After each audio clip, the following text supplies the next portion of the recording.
Welcome to this video where we will graph square root functions. Let's just start with the parent function. The equation for the parent function is y equals the square root of x. I'm going to start with the t-chart. The t-chart is going to give me the ability to put in certain numbers for x. So I'm going to start with 0, 1, and 4. Okay, knowing that this graph is going to start at 0, 0, because it's the parent function. 0, 1, and 4 are easy numbers. The square root of 0 is 0, the square root of 1 is 1, and the square root of 4 is 2. Also notice that I don't want to go to the left, because if I do -1, that ends up being an imaginary number. And that's not really part of the domain of a square root function. It will never go to the left, because imaginary numbers are not real. When we graph, we always graph real numbers. So I'm going to go ahead and plot my points, 0, 0, 1, 1, and 4, 2. And there's my square root graph. Of course, that's the parent function, so let's change the parent function just a little bit, and we're going to add translation to it, which you've done before, but now we're adding the extra 2 points. You always want to graph 3 points for your quizzes and your test. So here we go. We know we're going to move this to the right 3 and up 2. But I'm going to do that for every single point on the graph. So notice that I've moved this one right 3 up 2. I've moved this one right 3 up 2. Let's see, right here. And then I moved this one right 3 up 2. Okay? The graph that is in yellow is actually my new graph for this equation. Now, I don't really care what these points are, because I know that you've graphed these points first, and they're the same as long as you use the translation. Okay, so let's try another equation. This one's going to look a little bit different because there's a negative in front of the square root of x.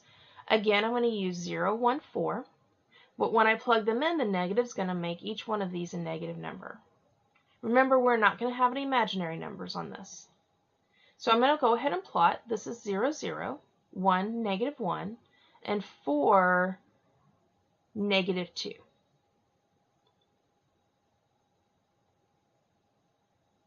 Okay, notice that the negative is what flipped the square root function or the graph upside down. It's actually reflecting it across the x-axis. So when you see a negative, you expect the graph to look a little bit different. Here's another example. When you see a number in front, you're going to expect it to be either steeper or maybe more shallow or flat.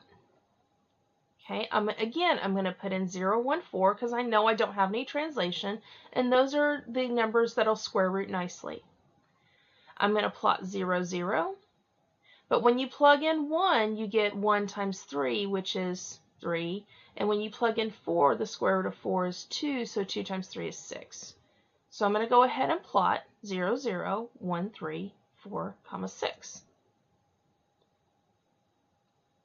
Notice that it's steeper. Okay, now for your homework and your quizzes and tests, you're going to get some that look like this.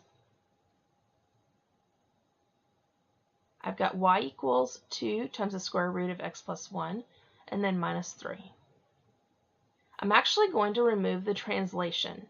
If I remove the translation, I can use the same 3 x values that I plug in to find my 3 points. So I can use 0, 1, 4 again. They work nicely, and I'm still just graphing from the 0, 0 point on the graph.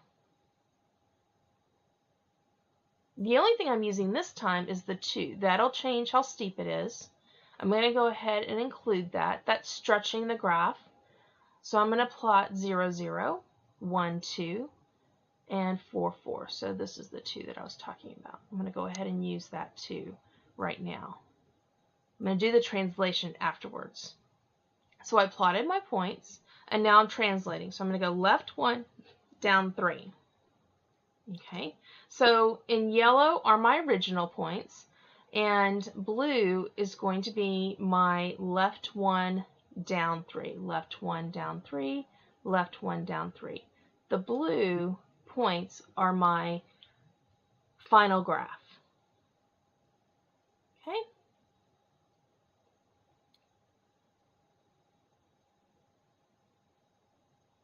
All right, let's just talk about a few things real quick.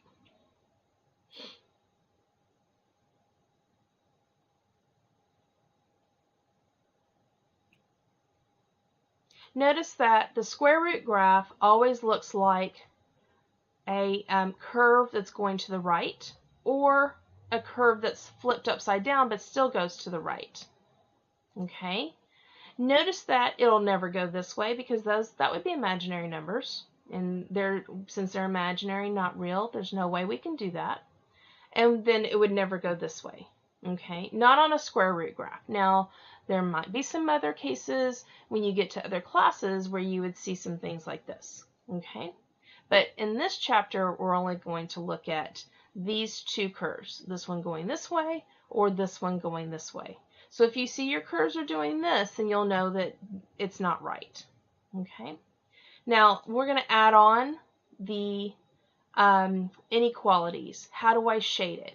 If it's less than, you're going to shade below. Okay. Remember that if it's equal to, it'll be a solid line. If it's not equal to, it'll be a dotted line. For now, we're just going to talk about whether it's less than or greater than, okay? All right. So notice that if it's greater than, then you're going to shade above, which would look like this. Okay. Notice that when I shade, I'm not going past this line because that would be imaginary. The same goes for this one. If it's less than, I'm going to shade below.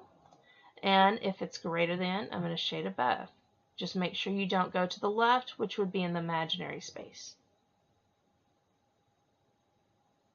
Okay, that's it for this video. Look it over, try the homework, and let me know if you have any questions.